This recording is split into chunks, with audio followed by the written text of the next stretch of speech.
The wind had been whispering death to me for 3 days, and I knew it wouldn't stop until it claimed what it came for. My name is Margaret Hayes, and in December of 1942, I learned that some storms don't just bring snow, they bring reckonings that have been waiting in the ice for decades. The thermometer outside our cabin hadn't risen above 20 below in a week, and the radio had gone silent 2 nights ago, cutting us off from the outside world like a severed lifeline.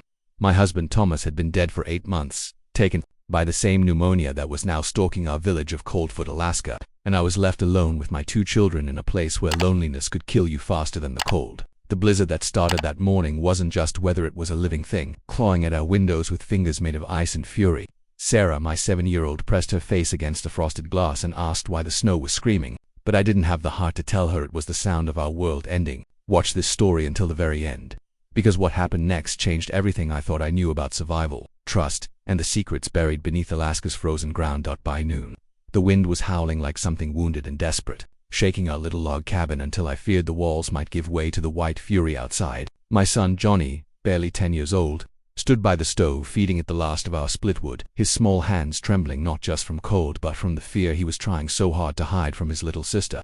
The snow had already buried our front door halfway up, and I could see through the kitchen window that the path to the neighbor's house, just 50 yards away, had completely disappeared under a wall of white that seemed to move and breathe like a living creature. Our food supplies were running dangerously low, and I knew that old Mrs. Kowalski, 2 cabins down, hadn't been seen since yesterday morning, which meant she might already be trapped or worse. The radio crackled with nothing but static, and I realized we were truly alone, cut off from Fairbanks, cut off from help, cut off from any hope of rescue until this storm passed. The thermometer outside had dropped to 35 below, and I could feel the cold seeping through every crack in the walls, wrapping around us like death's own embrace.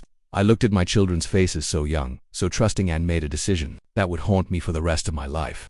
But what I didn't know then was that we weren't as alone as I thought. The power died at 2 o'clock with a sound like the world sighing, its last breath, plunging us into a darkness so complete it felt like being buried alive. Johnny immediately moved closer to Sarah, and I watched my brave little boy wrap his arms around his sister, becoming the man his father would never see him grow into. Our oil lamp cast dancing shadows on the walls that looked like ghosts reaching for us, and the silence between the wind's howls was somehow more terrifying than the storm itself. I rationed out the last of our canned beans for lunch, watching my children eat with the careful deliberation of people who know food might not come again, their small faces serious beyond their years. The cold was seeping deeper into the cabin now, and I could see our breath in small puffs even near the stove, which told me we had maybe 6 hours of warmth left before the fire died completely. Through the small gap I could still see out the back window. I noticed that the storm was getting worse, not better. The snow was falling so thick it looked like the sky was collapsing on us in slow motion. I pulled both children close to me, on the old couch, their small bodies pressed against mine, and tried to think of what Thomas would have done, what plan he would have made to keep us alive. But as darkness fell completely and the storm raged harder than ever, I realized that sometimes there are no plans, no preparations. Sometimes there's only the choice between giving up and walking into the white unknown. By evening, the cold had become a living thing inside our cabin, creeping across the floor like fog and settling into our bones with claws made of ice. Sarah had stopped talking hours ago, just sitting curled in my lap with her thumb in her mouth, a habit she'd given up 2 years ago, while Johnny stared at the dying fire with eyes that had seen too much for a 10-year-old. I knew we had maybe 2 hours of heat left, and after that the cold would take us the way it had taken so many others in this unforgiving land, slowly and without mercy. The wind outside sounded like voices now, like Thomas calling my name, like my mother singing lullabies, like all the dead of Coldfoot whispering for us to join them in the endless white. I had to make a choice: stay here and freeze to death with my children in the cabin that had been our home, or venture out into the storm and try to reach the Kowalski's place, hoping their fire was still burning, hoping they were still alive. My hands shook as I pulled on my heaviest coat and began bundling up the children, seeing the trust in their eyes even as terror gripped my heart like a frozen fist. I told them we were going on an adventure, that we would be warm soon, but inside, I was praying to a God who seemed to have forgotten about our little corner of Alaska. What I couldn't have known was that stepping out into that blizzard would lead us not just to survival, but to secrets that had been waiting in the snow for 20 years. The moment I opened the door, the wind hit us like a physical blow, stealing our breath and filling our lungs with ice crystals that burned like swallowed fire. I held Sarah tight against my chest while Johnny gripped my coat with both hands, and we stepped out into a world that had been erased. No landmarks, no paths, just an endless ocean of white that seemed to stretch into eternity. The cold hit us immediately, slicing through our clothes like knives and making my eyes water, tears that froze on my cheeks before they could fall. I couldn't see the Kowalski cabin, couldn't see anything beyond the 3 feet of swirling snow in front of my face, and I realized with growing horror that I might have just led my children out to die in the storm instead of dying warm in our beds. We had taken maybe 10 steps when I lost all sense of direction, the wind spinning us around until I didn't know if we were walking toward safety or deeper into the wilderness. Johnny's small voice was lost in the howling, but I felt him tugging on my coat, pointing toward something I couldn't see through the wall of snow. My heart was pounding so hard I could feel it in my throat, and my fingers were already starting to go numb inside my mittens, which meant we had minutes, not hours, before the cold claimed us. But then, through the chaos of wind and snow, I saw something that made my blood freeze for reasons that had nothing to do with the weather. There, moving through the blizzard like a ghost made solid, was the dark shape of a man walking toward us with purpose and certainty, as if the storm that was killing us was nothing more than a gentle breeze to him. He was tall and moved with the fluid grace of someone who belonged in this frozen hell, his face hidden beneath a fur-lined hood that cast shadows deeper than the storm around us. Johnny pressed closer to me, and I felt Sarah's small body tense against my chest as we watched this stranger approach through snow that should have been impossible for any man to navigate. He stopped just close enough for me to see that his eyes were the pale blue of old ice, and when he spoke, his voice cut through the wind like a blade through silk, clear and calm and somehow more frightening than the storm itself. "Mrs. Hayes," he said, and the fact that he knew my name in the middle of this howling wilderness sent a chill through me that had nothing to do with the cold. "You and the children need to come with me now, or you'll all be dead within the hour." His words should have been a relief, should have felt like salvation, but something in the way he stood there, untouched by the storm that was destroying us, made every instinct I had scream that this man was more dangerous than the blizzard. But as I looked at my children's faces, blue-tinged with cold and bright with fear, I realized that dangerous or not, he might be our only chance at seeing another sunrise. I stared into those ice-blue eyes and felt something inside me break from fear, but from the terrible relief of knowing we might live through this night, even if it meant trusting a man who appeared from nowhere like some winter spirit. The stranger extended his gloved hand toward me, and I noticed his movements were deliberate and careful, as if he understood that one wrong gesture might send us running back into the storm to die. "There's a shelter not far from here," he said, his voice still unnaturally calm despite the chaos around us. "But we need to move now while I can still find the path." Johnny looked up at me with those serious brown eyes so much like his father's, and I saw him trying to be brave even as his whole body shook with cold and terror. Sarah had gone completely silent in my arms, her small face buried against my neck, and I could feel her shallow breathing through the layers of wool and fear that wrapped around us both like a shroud. The wind was getting stronger, if that was even possible, and I knew that in another few minutes we'd all be too numb to walk at all, too frozen to save ourselves or each other. I made the choice that every mother makes when death is the only alternative. I took the stranger's hand and let him lead us into the white unknown. But as we began to follow him deeper into the blizzard, I couldn't shake the feeling that we were walking not towards safety, but towards something that had been waiting for us. In the snow for a very long time, the stranger moved through the storm like he could see paths that didn't exist, his steps sure and steady while the rest of us stumbled through snow that reached past Johnny's knees. I tried to match his pace while carrying Sarah, but my legs felt like lead and my lungs burned with each breath of air so cold it felt like swallowing broken glass.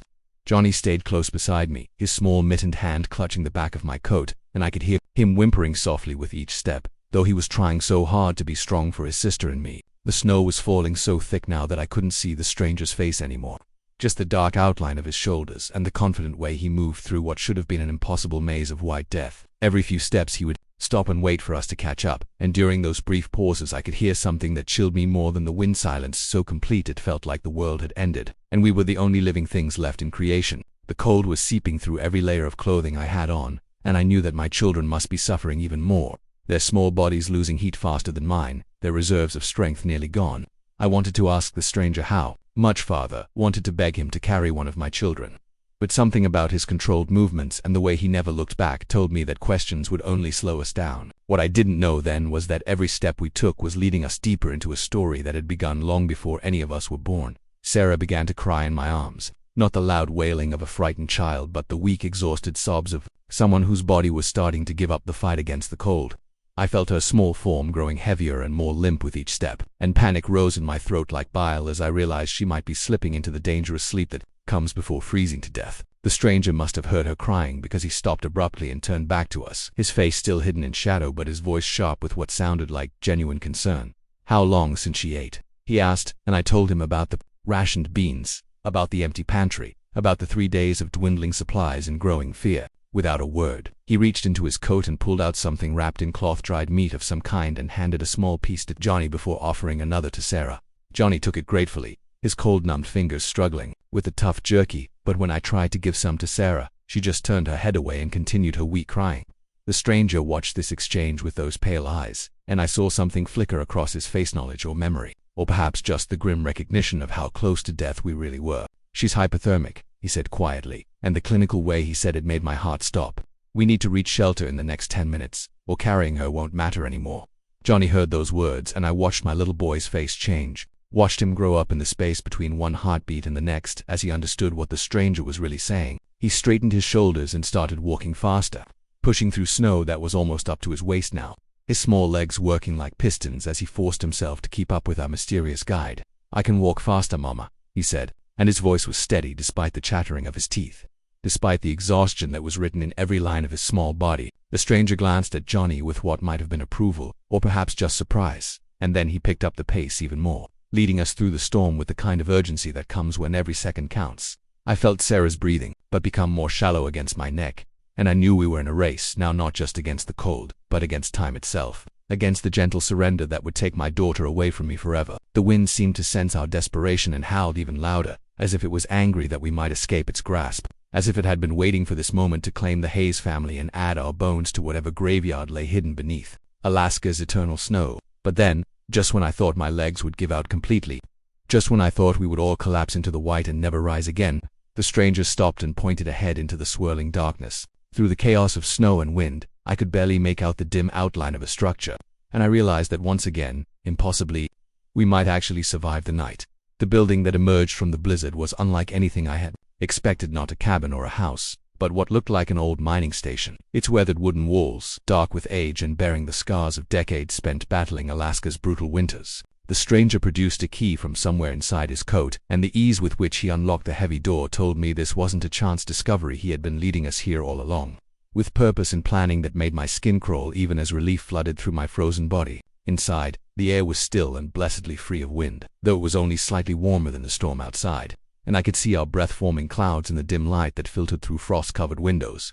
Johnny immediately began, stamping his feet and rubbing his hands together, his survival instincts sharp despite his young age, while I laid Sarah down on what looked like an old wooden bench and began checking her for signs of serious frostbite. The stranger moved around the room with the familiarity of someone who had been here many times before, lighting an oil lamp that cast dancing shadows on walls, lined with old mining equipment and supplies that looked like they had been waiting here for years.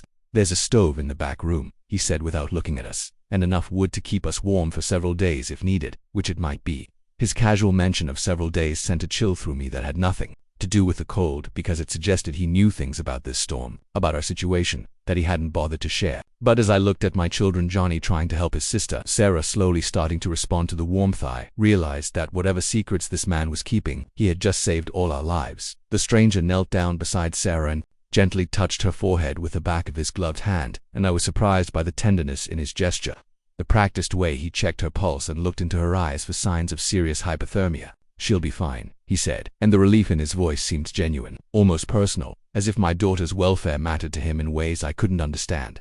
He stood up and began working on the stove, his movements efficient and sure, and within minutes we could hear the blessed sound of flames crackling to life in the other room. Johnny had found some old blankets stacked on a shelf, and he was already wrapping one around Sarah's shoulders with the careful attention of a boy who had learned too young what it meant to take care of others. As warmth began to seep into the room, I finally had a moment to really look at our rescuer, to study the face that had appeared to us like salvation in the storm. He was older than I had first thought, maybe in his 40s, with deep lines around those pale blue eyes and premature gray streaking through dark hair that suggested a man who had seen more than his share of hard winters and harder choices. There was something familiar about the shape of his jaw, the way he held his shoulders, that nagged at the edges of my memory like a song I couldn't quite place. But when he finally removed his heavy coat and turned to face us fully in the lamplight, when I saw the scar that ran from his left temple down to his jaw, I knew exactly who he was, and the knowledge hit me like a physical blow. This was David Kowalski, Mrs. Kowalski's son, who had disappeared into the wilderness 20 years ago and been declared dead, and now he was here, alive, older, changed, and somehow he had known exactly where to find us in the storm. The name hit my lips before I could stop it. David Kowalski, and I watched him freeze in the middle of stoking the fire, his entire body going rigid, as if I had struck him with something more deadly than recognition. He turned slowly to face me, and in the flickering lamplight I could see 20 years of secrets written in the lines around his eyes. 20 years of survival and guilt and whatever had kept him hidden in these frozen mountains while his mother grieved for a son she believed was dead. "You knew my mother," he said, and it wasn't a question but a statement. Heavy with the weight of old pain and newer complications that I was only beginning to understand, Johnny looked back and forth between us with the sharp intelligence of a child who senses adult mysteries but can't quite grasp their shape. While Sarah had finally stopped crying and was watching David with the innocent curiosity of someone too young to understand that ghosts aren't supposed to warm themselves by fires. The wind outside continued its relentless assault on the old mining station, but inside, the silence between David and me felt more dangerous than any storm, charged with questions that had been waiting 2 decades for answers. I could feel my heart pounding in my chest as I realized that our salvation had come in the form of a man who was supposed to be buried in Coldfoot's small cemetery, a man whose disappearance had nearly destroyed his mother and left mysteries that the whole town had spent years trying to solve. "Where have you been?" I whispered, and my voice sounded small and lost in the warm air that was finally, mercifully, beginning to thaw the ice in our bones. But the look on David's face told me that some questions carry answers too heavy for one night, too dangerous for children to hear. David moved away from the fire and sat down heavily on an old wooden crate, his pale eyes studying my face as if he was trying to decide how much truth I could handle, how much reality my world could absorb before it shattered like glass in the cold. "I've been here," he said simply, gesturing around the mining station with a sweep of his hand that encompassed not just this room but the entire wilderness that had swallowed him whole 20 years ago, living, surviving, watching over the people of Coldfoot from a distance, making sure the winter doesn't take more than it should. His words made no sense and perfect sense at the same time, and I felt a chill that had nothing to do with the temperature as I realized that this man had been out there all along, some kind of guardian angel or wilderness phantom, keeping watch over us while we mourned him as dead. Johnny had moved closer to Sarah and was holding her hand, both children sensing the weight of adult conversation that was shifting the foundation of everything they thought they knew about the world. "Your mother," I said, and I had to stop and swallow hard against the tears that were suddenly threatening to spill over. "She comes to your grave every Sunday, David. She brings flowers even in winter, even when the snow covers everything." Something flickered across his face, then pain so deep and raw that it made him look like the young man who had disappeared instead of the weathered stranger who had saved us from the storm. He stood up abruptly and turned back to the fire, his shoulders tense with whatever war was being fought inside his chest. "I know," he said quietly, and those 2 words carried more anguish than any scream could have held. But as I watched him stoke the flames with hands that trembled just slightly, I realized that knowing about his mother's grief and doing something about it were 2 very different things, and there had to be a reason, something terrible and unforgivable that had kept him hidden in the snow all these years. The warmth from the fire was finally reaching us properly now, and I could see color returning to my children's faces, could watch Sarah's eyes grow brighter and more alert as her small body remembered what it felt like to be warm and safe. Johnny had found an old chess set on one of the shelves and was showing his sister the pieces, his voice soft and gentle as he explained which ones were the horses and which ones were the castles, his natural protective instincts helping both of them process this strange new reality we had stumbled into. David watched them with an expression I couldn't quite read, longing, maybe, or regret, or perhaps just the wonder of someone who had spent 20 years alone discovering what it meant to have children's voices fill a room. "They're good kids," he said, and I heard something in his voice that suggested he understood the weight of raising children in this harsh place, the constant fear that the wilderness would take them the way it had taken so many others. "Their father died last winter," I found myself saying, and I'm not sure why I shared something so personal with this man who was still more ghost than human to me. "Pneumonia, and I've been trying to keep us together ever since, but some days I feel like I'm failing them." David turned to look at me then, and in his eyes I saw a reflection of my own fears, my own desperate love for these 2 small lives that depended on me for everything. "You're not failing," he said with quiet conviction. "You got them out of that cabin tonight. You made the choice to walk into the storm rather than let them freeze, and that takes more courage than most people have." His words should have been comforting, but something in his tone made me wonder how many other families he had watched over the years, how many other desperate choices he had witnessed from his hidden places in the snow, and I couldn't shake the feeling that he knew things about my husband's death, about our struggles, that no one living alone in the wilderness should have been able to know. As the children settled into sleep on a makeshift bed of old blankets near the fire, David and I found ourselves sitting across from each other in a silence that felt heavy with 20 years of untold stories and unasked questions. The storm outside seemed to be weakening slightly, though the wind still rattled the windows with enough force to remind us that we weren't going anywhere until morning at the earliest. "Tell me what happened," I said finally, and I kept my voice low so the children wouldn't wake up, but loud enough to let David know that I wasn't going to let him disappear back into mystery without some answers. He was quiet for so long that I thought he might not respond at all, just stare into the fire until dawn came and gave him an excuse to avoid the conversation altogether. But then he began to speak, his voice soft and careful, as if each word was a step across thin ice that might crack and send us both plunging into depths we weren't prepared to navigate. "There was an accident," he said, "up at the old gold mine.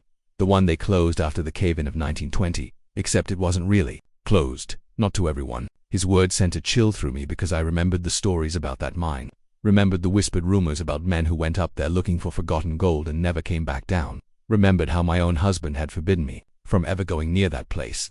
I was young and stupid and thought I could make enough money to take my mother away from Coldfoot, give her a better life somewhere warmer, somewhere safe. The irony in his voice was sharp enough to cut, and I realized we were finally getting to the heart of whatever had kept David Kowalski hidden in the snow for 2 decades. But I found something up there that wasn't gold, something that some very dangerous people had been using that mine to hide, and when they caught me, ... He stopped talking and touched the scar on his face, the one that ran from temple to jaw like a reminder carved in flesh. And I knew, with the terrible certainty that comes with living in a small town where secrets have a way of surfacing like bodies in a thaw, that we were about to learn about things that went much deeper than one man's disappearance. David's hands were steady as he added more wood to the fire, but I could see the tension in his shoulders, the way he kept glancing toward the windows as if expecting something more dangerous than the storm to come scratching at our door. "They told me I had 2 choices," he continued, his voice barely above a whisper. "Disappear forever and keep my mouth shut, or they'd make sure my mother joined me in the ground, along with anyone else in Coldfoot who might have heard me talking about what I'd seen." The casual way he spoke about threats and murder made my blood run cold, and I found myself instinctively looking over at my sleeping children, as if mentioning danger might somehow make it materialize in our warm sanctuary. So I chose to vanish, staged my own death as best I could, and I've been living out here ever since, watching over the town from a distance, making sure those men kept their word about leaving the innocent people alone. His explanation made sense in the terrible logic of survival, but it raised new questions that seemed even more frightening than the ones it answered. I thought about all the times over the years when help had appeared mysteriously, when old Mr. Peterson's cabin had been restocked with firewood after his heart attack, when the widow Chen had found fresh meat on her doorstep during the hardest part of last winter, when children who wandered too far into the forest always seemed to find their way home just before dark. "That was you," I said, and it wasn't a question. All those times when people thought they were just getting lucky, when supplies appeared or when lost travelers found their way back to town. David nodded slowly, and I saw something in his face that looked almost like shame, as if helping people from the shadows was somehow less noble than doing it in the light. "I couldn't just watch and do nothing," he said. "But I couldn't risk coming forward either, not with those men still out there, still using the mine for whatever business keeps them coming back to Alaska." But as he spoke, I noticed he kept using the present tense, still out there, still coming back, and I realized with growing horror that whatever had driven David into hiding 20 years ago wasn't ancient history, but a current and ongoing threat that might have followed us into this storm. The fire crackled and popped in the silence that followed, and I could hear Johnny's steady breathing from across the room, the innocent sound of a child deep and exhausted, sleep, unaware that the adults around him were discussing things that could get us all killed. Sarah had curled up against her brother like a kitten seeking warmth, and seeing them there, so small and vulnerable and trusting, filled me with a fierce protective rage that surprised me with its intensity. "These men," I said, keeping my voice carefully controlled, "are they the reason you knew exactly where to find us tonight? Are they the reason you happened to be out in a blizzard that should have killed anyone caught in it?" David looked up from the fire and met my eyes, and I saw something there that might have been respect, or perhaps just recognition that I wasn't going to be satisfied with half-truths and gentle evasions. "I've been watching your cabin for 3 days, he admitted, "ever since the radio signals started getting intercepted, ever since I realized that someone was tracking communications going in and out of Coldfoot." His words hit me like a slap, and suddenly the pieces started falling together in ways that made my stomach lurch with fear and understanding. The radio going silent, the unusually harsh storm that had cut us off from the outside world, the way David had appeared in the blizzard with such perfect timing, none of it was coincidence, none of it was luck or divine intervention. "They're coming for something," David said, and his voice carried the weight of 20 years spent looking over his shoulder. "And I think the storm was just the beginning, just a way to isolate the town and make sure no one could call for help when they finally make their move."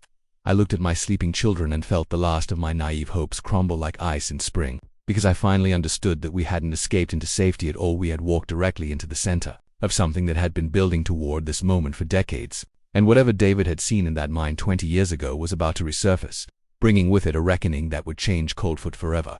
I didn't sleep that night, couldn't close my eyes while David sat by the window with the alertness of a sentry who had spent 20 years expecting death to come calling, his pale gaze fixed on the storm outside as if he could see threats moving through the swirling snow that were invisible to the rest of us. The wind had finally begun to die down around 3 in the morning, but instead of bringing relief, the gradual silence felt ominous, like the held breath before a scream, and I watched David's tension increase rather than decrease as the blizzard, weakened its grip on the world outside. Johnny stirred in his sleep and murmured something about his father, and the sound of my son's voice in the darkness made my heart clench with fresh grief and determination to protect what remained of my family, no matter what secrets were buried in Alaska's frozen ground. David had been checking his watch every few minutes since midnight, and I realized he was counting down to something, waiting for some predetermined moment when whatever forces had driven him into exile would finally show themselves. "They always come after the storms," he said quietly, not looking away from the window. "When the roads are impassable and the town is cut off, when no one can get in or out to witness what happens." His words settled over me like a shroud, and I understood with crystal clarity that we were trapped not just by snow and cold, but by timing that had been calculated by people who understood how to use Alaska's brutal weather as a weapon. The mining station suddenly felt less like a refuge and more like a trap, and I wondered if David had brought us here to save us or to hide us, and whether there was really any difference between the two. But as I watched my children sleep peacefully in the warm glow of the fire, I knew that whatever was coming with the dawn, I would face it standing rather than cowering, because some things are worth fighting for even when the odds are stacked, like cordwood against you. As pale gray light began to filter through the frost-covered windows, David finally moved away from his vigil and began packing supplies into an old leather bag with the efficient movements of someone who had done this many times before. "We can't stay here," he said, and though his voice was calm, I could hear the urgency underneath it, the controlled panic of a man who knew exactly how much danger we were in and how little time we had to escape it. He handed me a thermos of hot coffee, real coffee, not the chicory substitute most of us had been drinking since the war started, and the taste of it was so rich and unexpected that I almost cried with the simple pleasure of it. "There's a network of old mining tunnels that connect most of the abandoned sites in these mountains," he explained while Sarah and Johnny slowly woke up, rubbing their eyes and looking around the unfamiliar room with the confusion of children who had lived through too much in too short a time. "I've spent 20 years learning every inch of those tunnels, every entrance and exit, every place where a person could disappear if they needed to vanish completely." The way he spoke about disappearing made my skin crawl, because it reminded me that David himself was proof that people could simply cease to exist in this wilderness, could become ghost stories and cautionary tales while their real selves lived on in hidden places. Johnny sat up and immediately looked around for David, and I saw the way my son's face brightened when he spotted our mysterious protector, the way he had already begun to see this strange man as a source of safety in a world that had taken too much from us already. "Are we going on another adventure, Mama?" Sarah asked, and her voice was bright with the resilience of childhood, the ability to adapt to impossible circumstances with a speed that both amazed and terrified me. But David's expression when he looked at her was grave, and I knew that whatever lay ahead of us in those tunnels would test that resilience in ways that no child should ever have to endure. David knelt down beside my children and spoke to them with the serious respect that adults usually reserve for other adults, and I watched Johnny straighten his shoulders as he sensed the weight of whatever David was about to tell them. "We're going to play a game," David said, and his voice was gentle but firm. "A game where we have to be very quiet and very brave, and where we listen to every word that Margaret and I tell you without asking questions." Sarah nodded solemnly, her young face reflecting an understanding that went beyond her 7 years, while Johnny's eyes were sharp with intelligence as he grasped that this wasn't really a game at all but something much more serious and dangerous. "If we do everything right," David continued, "we'll all be safe and together at the end. But if we make mistakes, if we're too loud or if we don't follow directions exactly, then bad men might find us, and we don't want that to happen." The way he explained the situation without lying outright, without completely terrifying them but also without underestimating their ability to understand danger, showed me that David had thought carefully about how to handle children in crisis situations.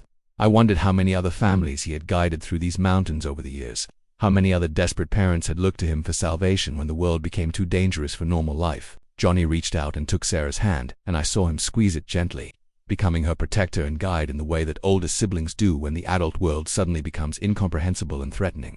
"We'll be quiet as mice," Johnny promised, and his voice was steady despite the fear I could see flickering in his brown eyes. "And we'll do exactly what you and Mama tell us to do." But as David smiled and nodded his approval, I caught a glimpse of something in his expression that chilled me, the look of a man who had made promises like this before, who had guided other families into the darkness beneath Alaska's mountains, and who knew that not all of those journeys had ended with everyone safe and together. The entrance to the tunnels was hidden behind what looked like a solid wall of rock and ice, but David's practiced hands found the concealed mechanism that opened a passage into darkness so complete it seemed to swallow our oil lamp's feeble light. The air that rushed out to meet us was stale and cold, carrying the scent of earth and metal and something else, something organic and unpleasant that made my stomach turn and Johnny wrinkle his nose in distaste. "Stay close," David whispered, and his voice echoed strangely in the confined space, taking on hollow qualities that made it sound like he was speaking from the bottom of a well. Sarah pressed against my side as we began our descent into the tunnel, her small hand clutching my coat with the desperate grip of someone who understands instinctively that letting go means being lost forever in the dark. The walls around us were rough-hewn stone and timber, marked with the scars of pickaxes and dynamite, and I could see old mining equipment scattered along the path, rusted tools and broken machinery that spoke of dreams abandoned and fortunes lost to Alaska's unforgiving embrace. David moved ahead of us with the confidence of someone who could navigate these passages blindfolded, but even his familiarity couldn't completely mask the oppressive weight of tons of rock and earth pressing down above our heads. The tunnel, it stretched ahead into blackness that our light couldn't penetrate, and I realized we were walking into a maze that could easily become our tomb if we made one wrong turn. If David's memory failed him, or if the men he was so afraid of had already discovered his secret routes through the mountain's heart.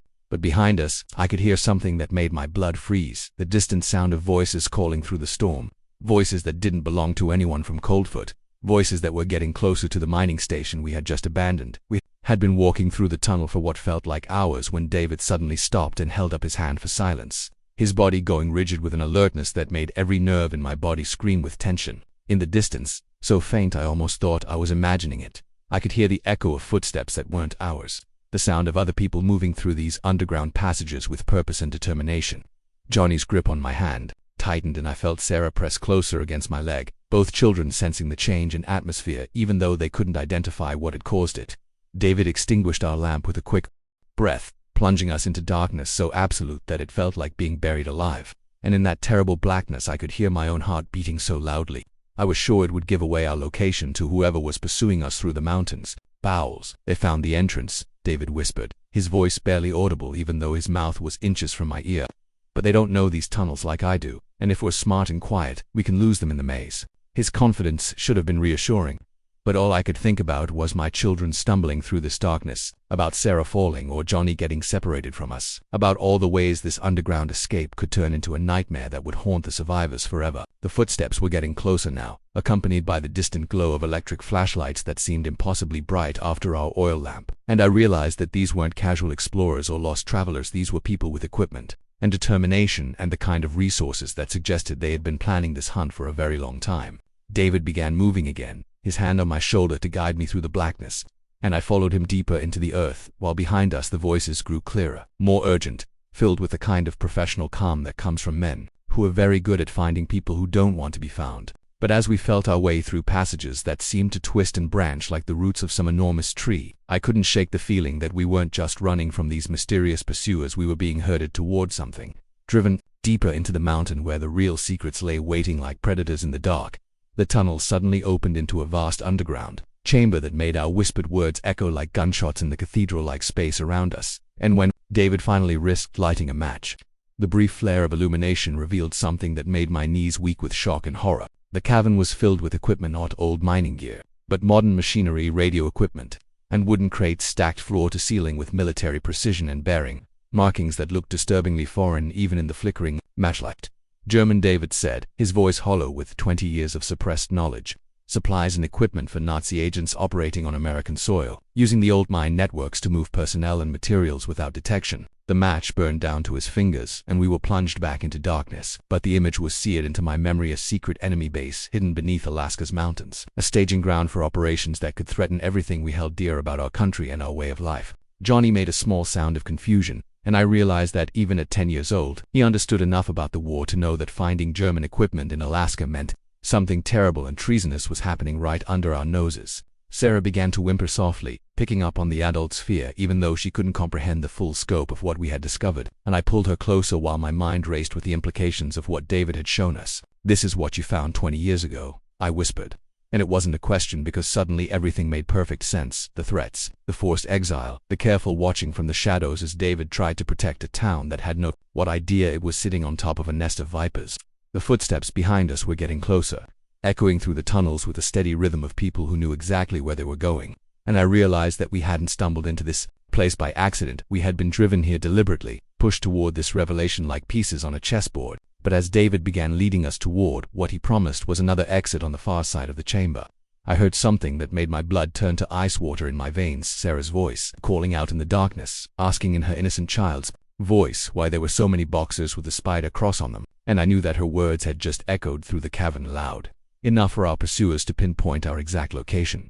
Sarah's innocent words hung in the air like a death sentence, and I watched David's face crumble as 20 years of careful heightened collapsed in the space between one heartbeat and the next, undone by a 7-year-old's natural curiosity about the symbols she had seen in her picture books about the war. The sound of running footsteps immediately echoed through the tunnels behind us, no longer cautious or stealthy, but urgent and determined. And I knew that whoever had been hunting us now had our exact location pinpointed in the vast underground maze. "Run," David whispered, his voice thick with the kind of despair that comes from watching your worst fears materialize despite decades of preparation.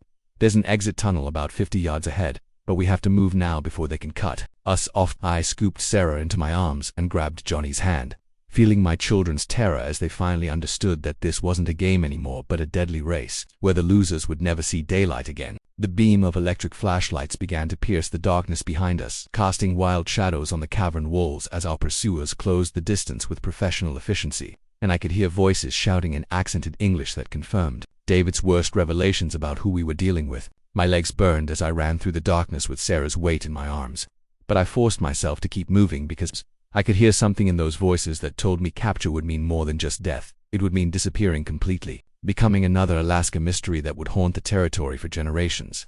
David moved ahead of us with the desperate speed of a man who had spent 20 years preparing for this moment, but even his intimate knowledge of these tunnels might not be enough to save us from enemies who had clearly been planning this operation with military precision. But as we ran toward what David promised was freedom, I realized that the worst part wasn't the fear of being caught, it was the growing certainty that even if we escaped, we could never go back to the innocent life we had known in Coldfoot, because some truths are too dangerous to survive unchanged. The exit tunnel that David had promised turned out to be a narrow shaft that angled sharply upward, barely wide enough for an adult to squeeze through, and I looked at it with growing horror as I realized that climbing up through that confined space with 2 frightened children would be like threading a needle, while the house burned down around us.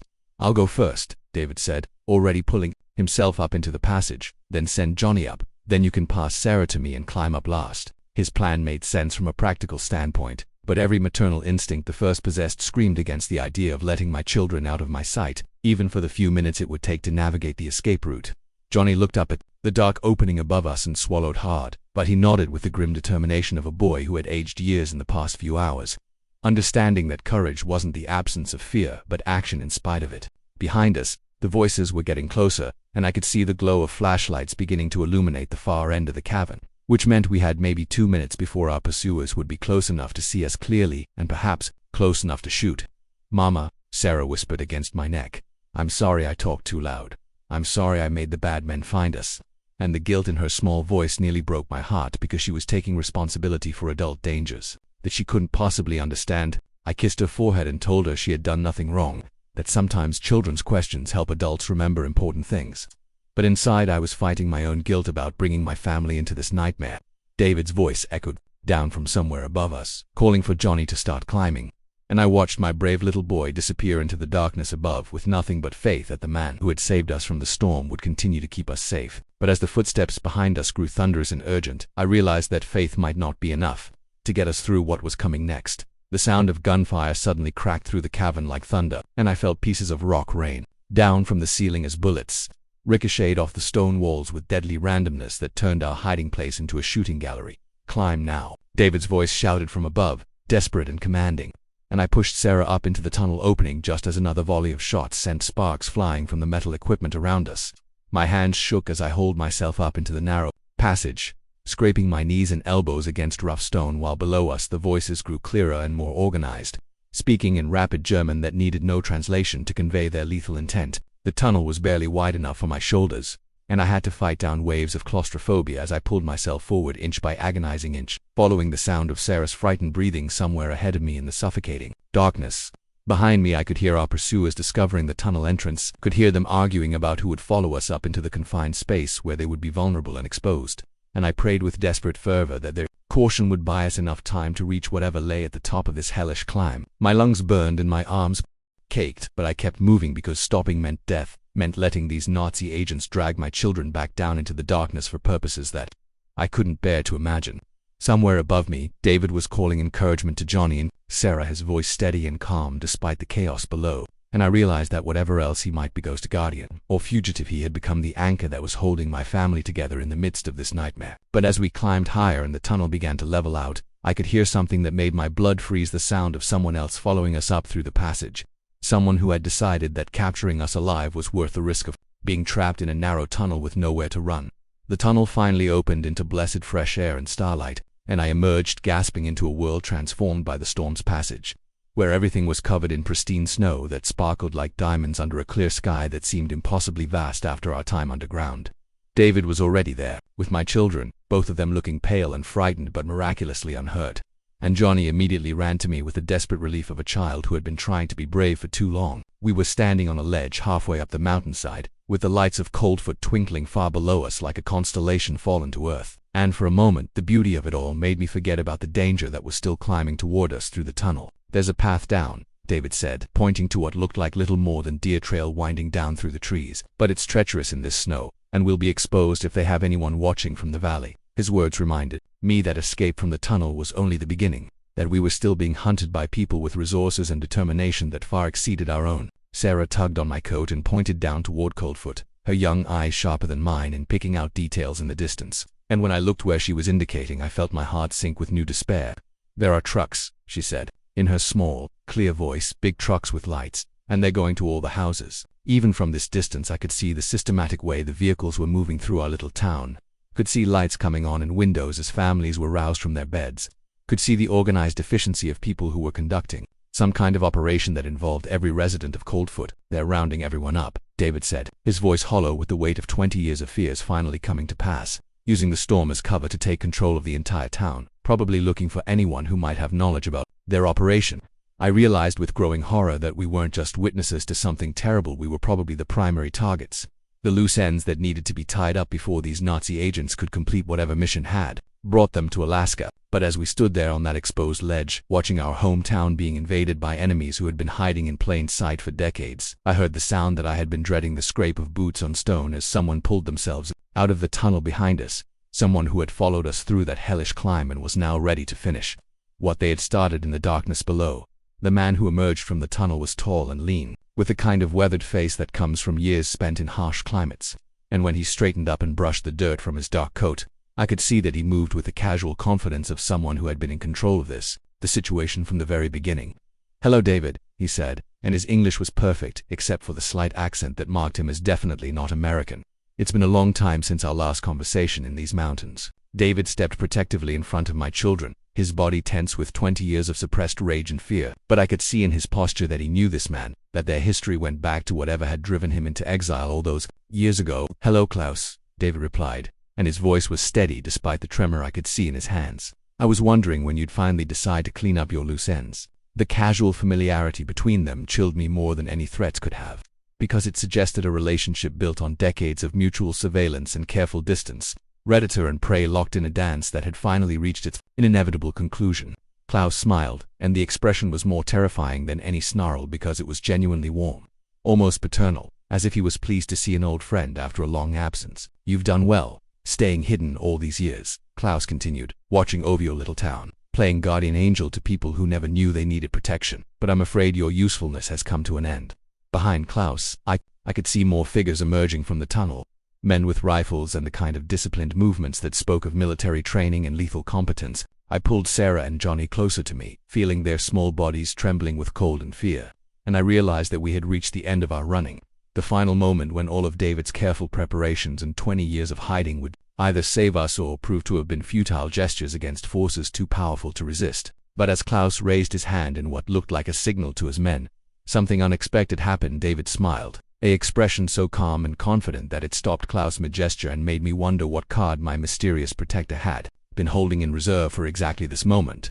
"You made one mistake, Klaus," David said, and his voice carried the satisfaction of a man who had spent 20 years planning for this exact confrontation. "You assumed I was hiding alone all these years, that I was just one man trying to stay ahead of your operation." Klaus's confident expression flickered for the first time, uncertainty creeping into his pale eyes as he tried to process what David was implying, and I felt a spark of hope ignite in my chest as I realized that maybe, just maybe, we weren't as trapped as I had thought. The sound of engines suddenly roared up from the valley below, but instead of the systematic purr of the trucks that had been moving through Coldfoot, these were the raw, powerful growls of military vehicles moving at high speed up the mountain roads. "The storm wasn't just cover for your operation," David continued, his smile growing wider as Klaus's face went pale with understanding. It was also cover for mine, for the people I've been working with for 20 years to gather evidence, and wait for the perfect moment to spring our own trap. In the distance, I could see headlights winding up the mountain like a string of stars. Too many and too fast to be anything but a coordinated response, and I realized that David's exile hadn't been the desperate flight of a frightened young man but the deep cover mission of someone working for forces that Klaus had never suspected. Klaus raised his rifle with the quick efficiency of a professional soldier, but David was already moving, tackling him to the ground in a tangle of limbs and weapons that sent both men sliding dangerously close to the edge of the snowy ledge. The other men emerging from the tunnel were caught off guard by the sudden violence, and in that moment of confusion, I heard the most beautiful sound in the world: American voices calling through the night air. U.S. Army voices coordinating an assault that had been 20 years in the planning. But as David and Klaus fought for control of the rifle, rolling closer and closer to the precipice where a fall would mean death on the rocks far below, I realized that even rescue might come too late to save the man who had given up everything to protect a town that never knew his name. David and Klaus went over the edge, locked together in a deadly embrace, and for one terrible moment I watched them fall toward the rocks below. Two men whose lives had been intertwined by secrets and survival disappearing into the darkness like stones dropped into a well. But then I heard David's voice, strained but alive, calling from somewhere just below the ledge, and when I crawled to the edge and peered down, I could see him clinging to a small outcropping of rock about 10 feet down, his coat torn and his face bloody but his eyes still bright with the fierce determination that had kept him alive for 20 years. Klaus was nowhere to be seen, and I tried not to think about the sickening sound his body had made when it hit the rocks further down the mountainside. Tried not to feel guilty about the relief that flooded through me when I realized that particular threat was finally over. The rope David called up to me, pointing to a coil of climbing gear that one of Klaus's men had dropped when the shooting started. "Throw me the rope and I can climb back up." But before I could move, the remaining German agents were on their feet and pointing their weapons at my children, and I realized that David's survival meant nothing if we were all going to be killed on this ledge anyway. "Stay where you are," one of them shouted in heavily accented English, "or the children die first, and then you can watch your friend fall to join Klaus in hell." The sound of vehicles was getting closer, the American voices more distinct, but I knew that rescue was still minutes away, and minutes might as well be hours when armed men are threatening your babies. I looked down at David, still clinging to life by his fingertips, and then at my children, who were trying so hard to be brave even though they were surrounded by enemies with guns, and I made a decision that would either save us all or get us all killed. I picked up a rock from the snow at my feet, hefted its weight in my hand, and realized that sometimes a mother's love is the most dangerous weapon in the world, especially when there's nowhere left to run and nothing left to lose except the two small lives that make everything else worth fighting for. The rock in my hand felt like the weight of all my desperation and love compressed into one last desperate weapon, and I looked at the German agent pointing his rifle at Johnny's small chest, and knew that 20 years of their careful planning was about to meet the fury of a mother who had nothing left to lose. Time seemed to slow as I drew back my arm, and in that stretched moment I could see everything with crystal clarity: Sarah's wide eyes, Johnny's trembling chin, the agent's finger tightening on the trigger, and David's voice still calling from below the ledge, urging me to trust that help was coming even though it might already be too late. The rock left my hand with all the force and accuracy that comes from a lifetime of splitting firewood and defending a homestead, and it struck the gunman square in the temple with a sound like a hammer hitting stone, dropping him to the snow-covered ground like a felled tree. The second agent spun toward me with his weapon raised, but before he could fire, the night exploded with a thunder of rifle shots from the tree line below, and I watched him jerk and fall as American marksmen finally reached effective range after their desperate climb up the mountain. The sudden silence that followed was broken only by the sound of my children's sobbing, and David's labored breathing as he pulled himself back over the edge of the ledge, his face pale with exhaustion and blood, but his eyes bright with the fierce joy of someone who had finally seen a 20-year mission reach its conclusion. I gathered Johnny and Sarah into my arms, feeling their small bodies shake with relief and trauma, and I knew that even though we had survived this nightmare, all of our lives had been changed in ways that would take years to fully understand. But as I held my children close and watched American soldiers emerge from the forest like salvation given form, I realized that some changes are worth the price you pay for them, especially when that price buys freedom from enemies who had been hiding in plain sight for decades. The war that had seemed so distant from our little corner of Alaska had finally reached us, but we had faced it and survived, and that knowledge would make us stronger for whatever challenges lay ahead in a world where innocence was a luxury that fewer and fewer people could afford. Major Harrison was the first to reach us, a weathered man in his 50s with kind eyes and the bearing of someone who had spent his career dealing with situations that officially didn't exist, and when he knelt down to check on my children, his gentle voice and careful movements told me that he understood we had been through trauma that went far beyond the normal scope of war. "Ma'am," he said, and his respectful tone was such a contrast to Klaus's cold arrogance that I almost started crying again. "I'm Major Harrison, U.S. Army Intelligence, and I want you to know that you and your children are safe now, that what you've been through tonight is over." Behind him, soldiers were securing the area and tending to David's injuries, and I could see medics climbing up the path with stretchers and supplies, the kind of professional response that spoke of careful planning and resources that had been positioned for exactly this moment. "David Kowalski has been one of our most valuable assets for 20 years, Major Harrison explained as he helped Sarah wrap a blanket around her shoulders.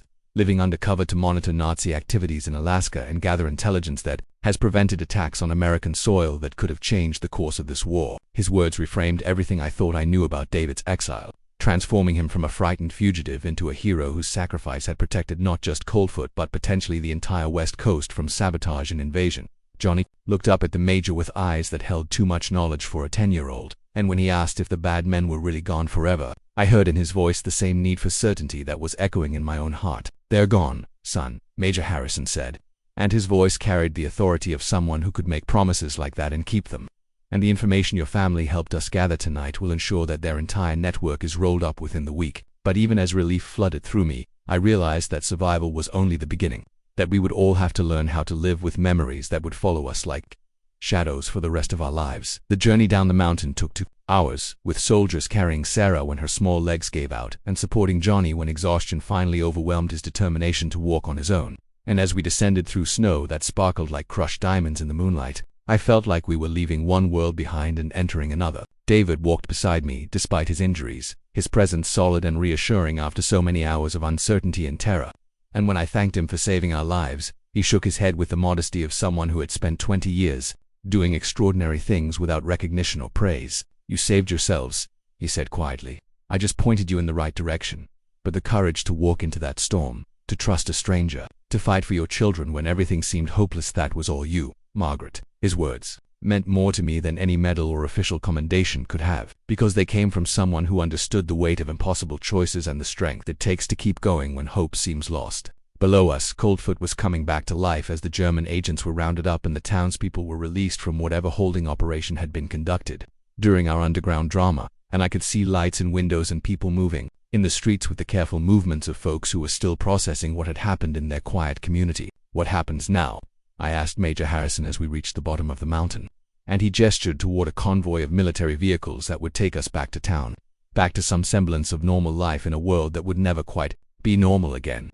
"Now we rebuild," he said simply. "We take care of the people who were hurt, we process the intelligence we've gathered, and we make sure that communities like Coldfoot can sleep peacefully without worrying about enemies hiding in their midst." But as I helped my children into the warm vehicle that would take us home, I knew that rebuilding would be more complicated than anyone was admitting, because some kinds of innocence, once lost, can never be fully recovered 3 weeks later. As I sat in our little cabin watching Sarah and Johnny play in the snow outside, the same snow that had nearly killed us but now looked harmless and beautiful in the afternoon sunlight, I reflected on how much had changed since that terrible night when the blizzard brought David Kowalski back into our lives. The town had slowly returned to its normal rhythms, though everyone moved with a new awareness that the world was larger and more dangerous than we had ever imagined, and conversations in the general store often turned to questions about who else might have been living among us in disguise. What other secrets might be buried beneath Alaska's frozen ground? David had been officially welcomed back to Coldfoot with a ceremony that acknowledged his service without revealing details that might compromise ongoing operations, and watching him reunite with his mother, seeing old Mrs. Kowalski collapse into tears when she realized her son was alive, had been one of the most beautiful and heartbreaking moments I had ever witnessed. "He's a hero," Sarah had declared with the absolute certainty that children bring to such judgments. And even though the full story would probably never be told publicly, our little community understood that David's long absence had been a sacrifice made for all of us. Johnny had taken to visiting David regularly, drawn to this man who understood what it meant to make hard choices and carry heavy responsibilities. And I watched my son learn lessons about courage and duty that no textbook could have taught him. The war continued to rage in distant places, but Alaska felt safer knowing that people like David were standing watch in the shadows, protecting communities that would never know how close they had come to disaster. But perhaps the most important change was in myself. I had learned that I was stronger than I ever imagined, that love could be a weapon more powerful than any rifle, and that sometimes the most ordinary people are called upon to do extraordinary things in the defense of everything they hold dear. The official letter arrived on a Tuesday in March, bearing seals and signatures that made it look impossibly important for something addressed to a widow in a remote Alaskan town. And when I opened it with trembling fingers, I found words that tried to capture the magnitude of what we had experienced but somehow fell short of the reality. The United States government extends its gratitude to Mrs. Margaret Hayes and her children for their invaluable assistance in Operation Frozen Truth. The letter read, and seeing our code word from that first night in the mining station transformed into an official operation name made me smile despite the formal language that followed. Your courage and cooperation led to the dismantling of a Nazi intelligence network that had been operating on American soil for over 2 decades, preventing acts of sabotage that could have resulted in significant loss of American lives. There were other paragraphs about classified details and ongoing security considerations, but what mattered most was the final section that promised medical care and educational support for Johnny and Sarah, ensuring that their futures would not be limited by the trauma they had endured in service to their country. I folded the letter carefully and placed it in the box where I kept Thomas's medals from the First War, understanding that some honors are more meaningful when they're shared privately rather than displayed publicly. That evening, as we sat around our dinner table, the same table where we had rationed our last can of beans while the storm raged outside, I looked at my children's faces and saw not just the innocence I was determined to protect, but the strength and wisdom they had gained from walking through darkness and emerging into light. Tell us the story again, Mama, Sarah asked, as she did almost every night now, about the adventure in the snow. And as I began once more to recount our journey from terror to triumph, I realized that we had become the kind of family that creates legends rather than just living them. The blizzard that had nearly destroyed us had instead revealed truths about courage, love, and the hidden heroes who keep ordinary people safe. And those were lessons worth passing down through generations of children, who would grow up knowing that even in Alaska's frozen darkness, there are always people willing to light the way home. The first anniversary of that night found us gathered in the town hall with most of Coldfoot, listening to a young Army captain read a commendation that officially recognized David Kowalski as a civilian hero whose extended service under deep cover conditions contributed significantly to the defense of American interests in the Alaska Territory. The words were carefully chosen to honor his sacrifice without revealing operational details that might still be classified, but everyone in that room understood that we were celebrating something larger than one man's courage. We were acknowledging the complex web of ordinary and extraordinary people who had kept our community safe during the war's darkest years. David stood at the podium looking uncomfortable with the attention but accepting it with the grace of someone who had learned to carry both secrets and honors with equal dignity. And when he spoke, his words were simple and direct. The real heroes are the families who trust strangers in storms, who make impossible choices to protect the people they love, who rebuild their lives after trauma without losing their capacity for hope. His eyes found mine across the crowded room, and in that moment I understood that our story was both ending and beginning. Ending as a tale of survival and beginning as a foundation for whatever challenges the future might bring. Johnny and Sarah sat beside me, taller and more serious than they had been a year ago, but still recognizably the children who had walked into a blizzard and emerged as young people who understood that courage is not the absence of fear but action in its presence. As the ceremony concluded and people began to move toward the reception tables laden with food and coffee, I felt a profound sense of completion, as if a chapter that had begun with Thomas's death had finally reached its proper conclusion with our community's recognition that we had all been changed by our encounter with history. But more than that, I felt ready for whatever came next, because I had learned that families can survive anything when they face it together, that strangers can become guardians, and that even in Alaska's most punishing winters, there are always paths that lead from darkness into light, if you're brave enough to follow them to the end.